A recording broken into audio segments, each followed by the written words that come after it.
नमस्कार दोस्तों। भारत एक ऐसा देश है जहां साल भर त्योहार चलते ही रहते हैं, चाहे वह किसी भी धर्म या संप्रदाय का हो। इसी कड़ी में हम आपको ले चलते हैं मुस्लिम धर्म में मनाए जाने वाले त्योहार ईद उल फित्र की ओर। तो चलिए जानते हैं ईद उल फित्र और अल्लाह ताला की सही जानकारी।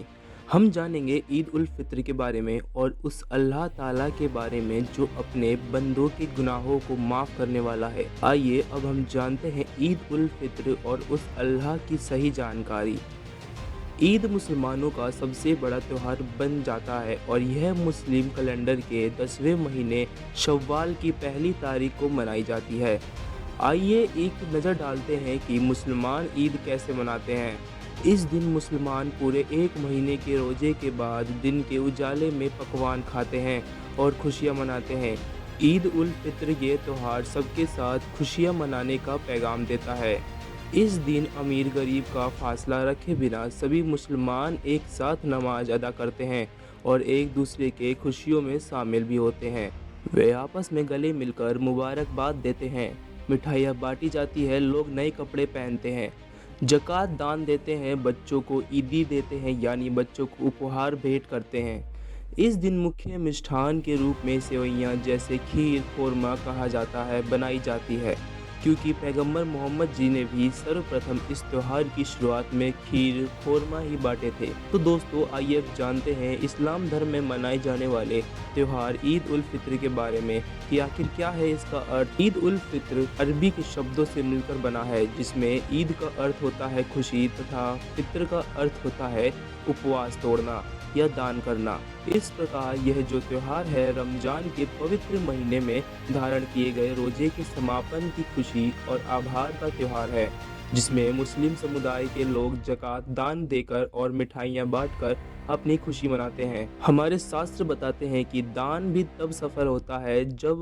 उसे उस बाखबर यानी तत्वदर्शी संत के द्वारा बताए अनुसार किया जाए। आइए अब जानते हैं ईद उल फित्र का इतिहास। जैसे कि आप सभी जानते हैं कि हर किसी न किसी वस्तु का अपना एक इतिहास होता है। जिस प्रकार रामायण का इतिहास श्री रामचंद्र जी से जुड़ा हुआ है और महाभारत का इतिहास पांडवों से जुड़ा हुआ है, इसी प्रकार ईद उल फित्र का भी एक अपना इतिहास है और यह इतिहास जंग ए बदर से जुड़ा है। मुस्लिम राष्ट्र सऊदी अरब में मदीना शहर से लगभग 200 किलोमीटर दूर स्थित एक कुआं था जिसका नाम बदर था। उस कुएं वाली जगह पर ही सन 624 ईस्वी में एक जंग हुई थी, इसलिए इस जंग को इतिहास में जंग ए बदर के नाम से जाना जाता है। यह जंग पैगंबर मोहम्मद और अबू जहल के बीच हुई थी। इस जंग में पैगंबर हजरत मोहम्मद के साथ मात्र 313 सैनिक ही थे और अबू जहल के साथ 1300 से भी ज्यादा सैनिक थे, लेकिन फिर भी जीत पैगंबर हजरत मोहम्मद ने हासिल की थी। जंग ए बदर जीतने की खुशी में उन्होंने एक दूसरे को गले मिलकर खुशी के आंसू बहाते हुए खुशियाँ मनाई और गरीबों में मिठाइयाँ, सेवइयाँ, कपड़े एवं उपहार आदि फितरा दान अदा किया। तब से ईद उल फित्र मनाई जाने लगी। पहले ईद उल फित्र इस्लामी कैलेंडर के अनुसार हिजरी संवत 2 यानी 624 ईस्वी में पहली बार करीब 1400 साल पहले यह मीठी ईद मनाई गई थी। बदर का युद्ध जो हजरत मोहम्मद और विरोधियों के बीच हुआ था, उसमें हजरत मोहम्मद का साथ अली नामक युवक ने भी दिया था। वास्तव में अली को कबीर परमात्मा अल खिद्र के रूप में मिले थे और उन्होंने अली को एक मंत्र दिया था तथा कहा था कि इस मंत्र के जाप से पाप कर्म नाश होते हैं। अली ने अल खिद्र जी से युद्ध के लिए आशीर्वाद मांगा था। तब कबीर साहिब ने अल खिद्र के रूप में अली को एक शब्द बताया, उसका जाप करके अली ने युद्ध जीता जो मोहम्मद और विरोधियों के बीच हुआ था। बाद में जब अली ने हजरत मोहम्मद को बताया कि उसे अल खिद्र ने एक मंत्र दिया है, तब हजरत मोहम्मद ने अली से कहा कि आपको अल्लाह ने बहुत बड़ा नाम सिखाया है। अली ने कहा कि मैं युद्ध के समय भी उस नाम का जाप कर रहा था। संत गरीबदास जी महाराज जी ने बताया है कि गरीब अली अल्लाह का शेर है, सीना स्वाफ शरीर, कृष्ण अली एक एक अली, न्यारी कला कबीर। संत गरीबदास जी महाराज ने बताया है कि अली अल्लाह का शेर है, वह सदा हजरत मोहम्मद का साथ देने के लिए तैयार रहा। जब अली तलवार ऊंची करता था तो उसकी तलवार तारों के पार निकल जाती थी। वास्तव में यह शक्ति अल खिद्र यानी अल्लाह कबीर की थी, जिसके माध्यम से वे धार्मिक आत्माओं की मदद करते हैं। पृथ्वी पर मौजूद सभी जीव परमात्मा कबीर की संतानें हैं। आपने परमात्मा के अनेकों नाम सुने होंगे, जैसे कि राम, रब, खुदा, गॉड आदि। मुसलमानों ने उसी को अल्लाह कबीर, अल्लाहु अकबर के नाम से जाना जाता है, जिसका प्रमाण पवित्र कुरान शरीफ में भी है। तो चलिए अब आपको कुरान शरीफ से रूबरू कराते हैं और जानते हैं आखिर कौन है वह असली अल्लाह। अब कुरान शरीफ दिखाते हैं आपको, देखिएगा। ये कुरान शरीफ है, पवित्र कुरान शरीफ, और इसके विषय में लिखा है। ये तो इनकी अरबी भाषा है। जालिकल किताबु ला रैब जो जैसला फी ही जो। इसका अर्थ है इन्होंने किया है कि यह वह इल्हामी किताब है, धार्मिक किताब है, जिसमें कोई संदेह की गुंजाइश नहीं। यानी इसमें जो लिखा है वो फाइनल है हमारे लिए, इसमें हमने कोई डाउट नहीं, इसमें कोई गलत नहीं। इसका कहने का भाव ये कहाँ से बना है? शास्त्रीय अरबी पद्धति पर नागरी लिपि में स अनुवाद सटीपन। इसका अर्थ है स अनुवाद सटीपन, स अनुवाद। रूपांतकार है नंद कुमार अवस्थी, शेरवानी संस्करण। ये कहाँ से छपा है? कुरान शरीफ शेरवानी संस्करण। प्रकाशक हैं लखनऊ किताबघर, मौसम बाग, सीतापुर रोड, लखनऊ। यहाँ से छपा। अब हम इसके सूरत फुरकानी 25 पर आते हैं। ये देखिएगा, ये सूरत कुरान शरीफ है और सुरतुल फुरकानी, इसको सूरत बोलते हैं, सुरतुल फुरकानी यानी सूरत फुरकानी 25। अब इसमें यहाँ से देखेंगे, ये देखिएगा, ये 52 नंबर आयत है। 51 यहाँ समाप्त होती है, ये 52 शुरू होती है। फला तुतियल काफिरन व जाहिदहुम बिही जिहादन कबीरन। ये स्पष्ट लिखा कबीरन। इसको ये कुरान शरीफ कहो चाहे मजीद कहो, अब दिखाएंगे आपको। अब इसका हिंदी अनुवाद यहाँ किया है इन्होंने। ये 51 समाप्त हुई, 52 प्रारंभ हुई। इसका अनुवाद है ये जो हमने अरबी भाषा पढ़ी, लिखी है इसमें नागरी लिपि में। अब इस 52 का यहाँ अनुवाद किया है। तो ए पैगंबर हजरत मोहम्मद को कुरान शरीफ का ज्ञानदाता बोल रहा है, तुम काफिरों का कहा न मानना, जो परमात्मा की पूजा ना करते, न देवताओं की पूजा करते हैं, उनको काफिर बोलते हैं, मानना। और इस कुरान शरीफ की दलीलों से जो मैं तुझे ज्ञान दे रहा हूँ उनका सामना बड़े जोर से करो। इन्होंने कबीर का अर्थ बड़ा कर दिया और ये लिखना था कि वो अल्लाह फला तुतियल काफिरन व जाहिदम बिही जिहादन कबीरन। कबीरन माने कबीर के लिए तू संघर्ष कर। वो तो काफिर जो है वो नहीं मानते कबीर इज गॉड, लेकिन मैं कह रहा हूँ वो कबीर है सब कुछ। अब यहाँ कबीरन कहो, कबीर कहो, खबीर कहो, खबीरा कहो, ये इसी परमात्मा का एक भाषा में भिन्नता अंतर है। अब यही नो की नो कुरान शरीफ है ना, कुरान मजीद नाम है इसी का, सिर्फ लिखने में अंतर किया है राइटर ने। अनुवाद करते समय वो कबीरन लिखो चाहे कबीरा लिखो, एक ही बात। देखिएगा, ये कुरान मजीद है, वही की वही नो की नो, इसमें कोई अक्षर का भी अंतर नहीं है, लेकिन ये मजीद लिख दिया। अरबी मऊ अरबी मतन यानी प्रकाशक है ऑफिस बुक डिपो 422 मटिया महल जामा मस्जिद दिल्ली 6 से। ये कुरान मजीद मुर्तजमा है मौलाना फ़तेह मोहम्मद खान साहिब जालंधरी। तसही मौलाना अब्दुल मजीद सरवर साहिब। प्रकाशक हैं Farid book depot private limited नई दिल्ली। इतने। अब इसमें सूरत फुरकानी पर आते हैं। अक्षर का भी अंतर नहीं है इसके अंदर, उतना ही है। सूरत फुरकानी 25 और पृष्ठ नंबर है इसकी, इस पर 570 है, उसमें 604 है कुरान शरीफ में। अब यहाँ आते हैं नीचे, एज इट इज, इसमें अंतर माड़ा सा भी है। 51 है, ये 52 शुरू होती है। फला तुतियल काफिरन ने व जिहादुम बिही जिहादन कबीरा। कबीरा कहो, कबीरन कहो, कबीर कहो, खबीरा कहो। ये सिर्फ इसमें कबीरा लिखा, उसमें कबीरन लिखा है। अब इसको कबीर कहो, एक ही बात है। इससे तो इतना लेना। अब हम फिर कुरान शरीफ को ही लेते हैं। अब हमने ये जो पढ़ा है ये कुरान मजीद देखा था, अब कुरान शरीफ को फिर लेते हैं, इसका अनुवाद इससे देखेंगे। अब देखो कुरान शरीफ फिर लेते हैं।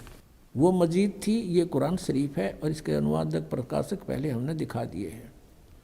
ये सारा लखनऊ किताबघर से ये प्रकाशित है, मौसम बाग सीतापुर रोड लखनऊ से।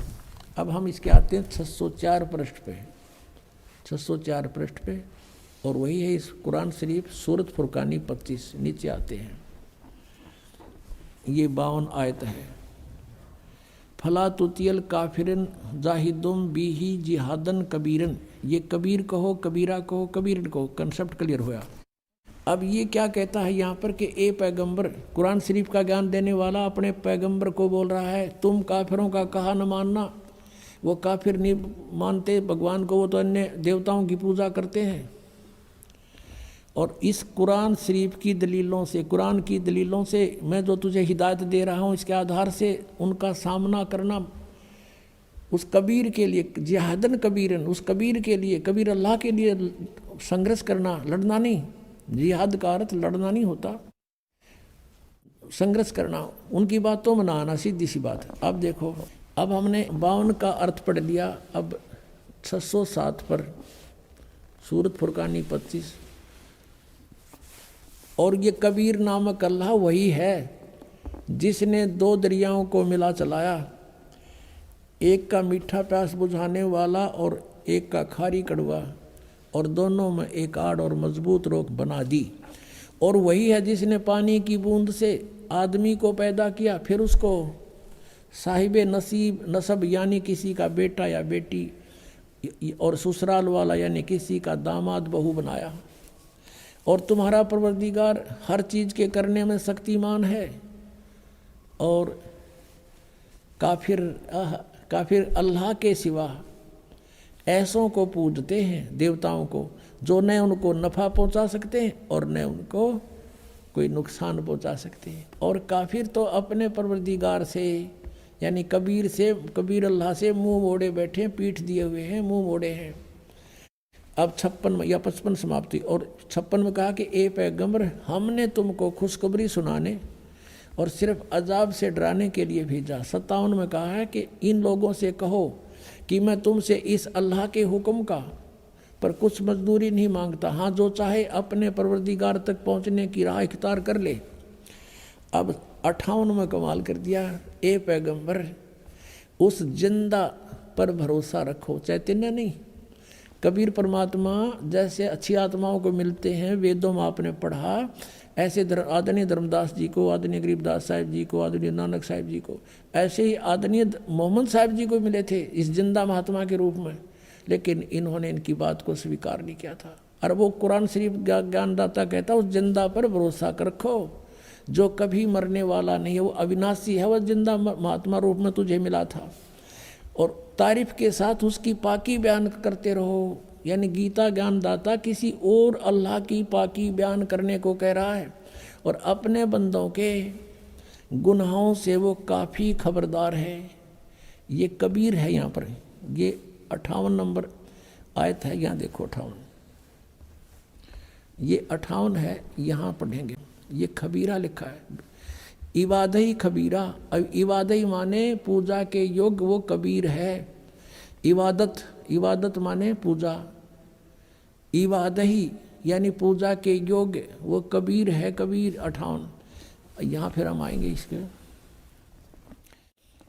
ये 58 हम पढ़ रहे हैं कि वो अपने भक्तों के, वो जिंदा रूप में तुझे मिला था, उस पर भरोसा रख, वो अविनाशी परमात्मा है। और तारीफ के साथ उसकी पाकी बयान करते रहो। अपने बंदों के गुनाहों से वह कबीर खूब खबरदार है, यानी पाप नाश कर देता है। वो कबीर खबरदार है, कबीर लिखना था, कबीर अल्लाह अकबर, जानता है सब कुछ। अब 59 में कमाल कर दिया, और जिसने आसमानों और ज़मीन और जो कुछ भी उनके बीच में है सबको 6 दिन में पैदा किया और फिर तख्त पर जा बिराजा, वो अल्लाह बड़ा। अब इन्होंने यहाँ भी कबीर का अर्थ बड़ा कर दिया, वो अल्लाह कबीर है, ये लिखना था, वो अल्लाह कबीर है। ये 59 में यहाँ देखो, ये फिर 59 आ गई। इसमें फिर खबीरन लिखा है, अरहमानु फसल भी ही खबीरन, कबीरन कहो, कबीर कहो, खबीर कहो, तो इन्होंने इसका अर्थ भी बढ़ा कर दिया। अब फिर पढ़ेंगे इस 58 नंबर को, जिसने आसमानों और जमीन और जो कुछ उनके बीच में है सबको 6 दिन में पैदा किया। जो पवित्र बाइबल जो ज्ञान देता है 60% ज्ञान वही कुरान शरीफ में है। 6 दिन में पैदा किया, फिर तख्त पर जा बिराजा। वह अल्लाह बड़ा, वो अल्लाह कबीर, वो अल्लाह अकबर, वो अल्लाह कबीर है, वो भगवान कबीर बड़ा दयालु है, रहमान है। और उसकी खबर, उसकी जानकारी किसी बाखबर इल्म वाले यानी तत्वदर्शी संत से पूछ देखो। इससे सिद्ध हो गया कि कुरान शरीफ का ज्ञानदाता भी उस अल्लाह यानी बड़े भगवान, जिसको ये बड़ा कहते हैं, वो मान ले, उसके बारे में अल्पज्य है, उसकी जानकारी नहीं रखता। उसके लिए स्पष्ट किया है कि वो साकार परमात्मा है, उसका नाम कबीर है। 6 दिन में सृष्टि रची और 7वें दिन तख्त पर जा बैठा तो वो विराजमान हुआ। तो एक देशीय है और साकार है, मनुष्य सदृश है, वो पवित्र बाइबल ने सिद्ध कर दिया। अब आज उन मुसलमान भाइयों का दावा भी गलत सिद्ध हुआ जो हिंदुओं को यूँ कहते थे ये देवताओं को पूजे हैं, इनका मोक्ष नहीं हो सकता, तो वो भी अब काल के ही जाल में है, उनको भी सोचना पड़ेगा। हम एक पिता की संतान हैं। पुण्यात्मा, परमात्मा का पाना बहुत आसान है। ये विश्वास होना कि कौन परमात्मा है, वो क्या स्थिति में है, वो कैसी लीला करता है, उसको पहचानना अनिवार्य है। और कौन सी वे ऑफ वर्शिप है, वो पूजा की विधि क्या है जिससे मोक्ष होगा।